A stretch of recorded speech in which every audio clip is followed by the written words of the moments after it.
வந்து வீட்டுக்கு வரும்போது கதிர் வந்து வேலைக்கு போகிறாரு. அப்போ இன்றைக்கி சனிக்கிழமை தானே இங்கே எங்கே போகிறான் அப்படின்னு சொல்லிட்டு கேட்டோன்னே, இங்கே பாருங்க நான் எங்கே போகிறேன் எங்கே வரேன்லாம் உங்ககிட்ட சொல்லிட்டு இருக்க முடியாது அப்படின்னு கதிர் சொல்கிறாரு. எவ்வளோ திமிர் பத்தியா அவனுக்கு, எவ்வளோ வாய் பத்தியா, இவனுக்காக தான் வந்து என்கிட்ட வக்காலத்து வாங்கி இங்கே கடைக்கு வந்து பேசுனியா, இவனை தான் நீ அனுப்ப சொன்னேன், இங்கே யாரையும் நான் அனுப்ப சொல்லி கேட்கல, புரியுதா, தேவையில்லை அதெல்லாம் பேசாதீங்கன்னு சொல்லிட்டு போயிட்டே இருக்காரு.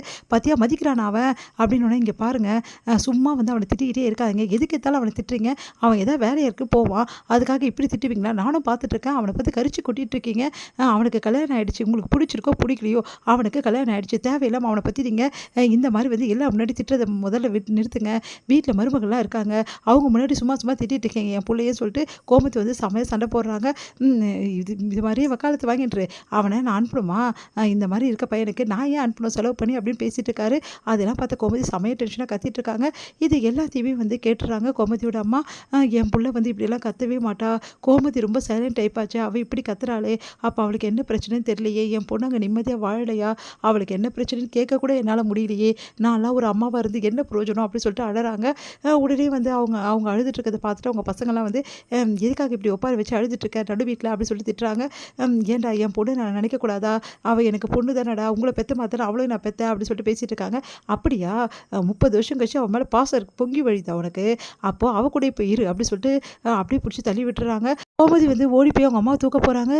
அவங்க வீட்டுக்காரர் பார்க்குறாங்க, சரி போ அப்படின்னு சொல்கிறாரு. ஓடி போய் தூக்குறாங்க. என்னாச்சுமா அப்படின்னு சொல்லிட்டு, என்ன ஒன்னால தாண்டி வீட்டில் பிரச்சனை வர்றது நீ தானே காரணம், இன்றைக்கி அம்மா மனசை நல்லா மாற்றிட்டல, இதுக்கப்புறம் இந்த அம்மா எங்களுக்கு வேணாம் நீயே வச்சுக்கோ அப்படின்னு சொல்லிட்டு போயிடுறாங்க.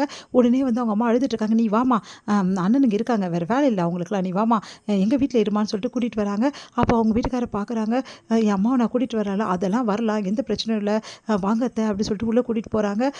எவ்வளோ நாள் கழித்து நான் வரேன், எதிர் வீட்டில் இருந்து கூட உன் கூட நான் இருக்க முடியலையேடின்னு சொல்லிட்டு அழறாங்க.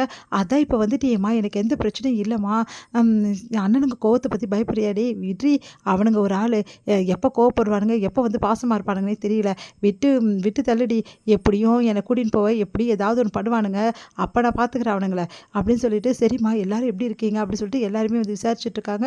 இவங்க யார் அப்படின்னு சொல்லிட்டு கேட்குறீங்க, உனக்கு தெரியாதா, எதிர் வீட்டில் தானே இருக்காங்க, இவங்க உன் மாமியாரோட அம்மா அப்படின்னோடனே, அப்படியா அப்படின்னு சொல்லிட்டு தங்கமயில் பார்த்துட்டு டென்ஷனாக வராங்க. சரி எல்லாரும் வந்து ஏன் இப்படி கத்துறீங்க அப்படின்னு சொல்லிட்டு கேட்டோன்னே, பின்ன என்னம்மா எப்போ பார்த்தாலும் கதிரை திட்டிகிட்டே இருக்காருமா, அதனால தான் டென்ஷனாகி நான் கத்திட்டேன், நீ இப்படிலாம் கத்துறக்கூடிய ஆள் இல்லையடி, அதனால தாண்டி நான் வந்தேன் அப்படின்னோடனே அப்படியே பேசிகிட்டு இருக்காங்க. அடுத்து வந்து சரி நான் கடைக்கு போகிறேன் அப்படின்னு சொல்லிட்டு போகிறாங்க. சரிங்க நான் சொன்ன விஷயம் என்னாச்சு, என்ன விஷயம், கதிர் ராஜி எல்லாருமே வந்து அனுப்பணும் அப்படின்னு சொல்லிட்டு சொன்னேன்ல அப்படின்னோடனே, அதுதான் நான் முடியாதுன்னு சொல்லிட்டேன்ல, என்ன விஷயம் அப்படின்னு சொல்லிட்டு கேட்குறாங்க கோமதி அம்மா. இந்த மாதிரி விஷயத்த சொல்கிறாங்க.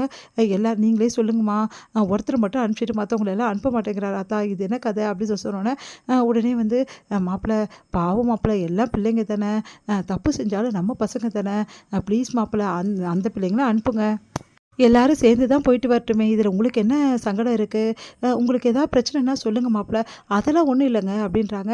அப்புறம் என்ன மாப்பிள்ளை அனுப்பலாம்ல எல்லாரையும், சரி சரி எல்லோரும் ரெடியாக சொல்லு, அனுப்புகிறேன் 3 பேரும் சேர்ந்து போயிட்டு வரட்டும் அப்படின்ற சந்தோஷம் தாங்க முடியல கோமதிக்கு. அம்மா நீ வந்து பாருமா அப்படின்னு சொல்லிட்டு கட்டிக்கிறாங்க அவங்க அம்மாவை. அடுத்து இதெல்லாம் பார்க்குற தங்கமயிலுக்கு வயிறாக எரியுது. இது முடியுது.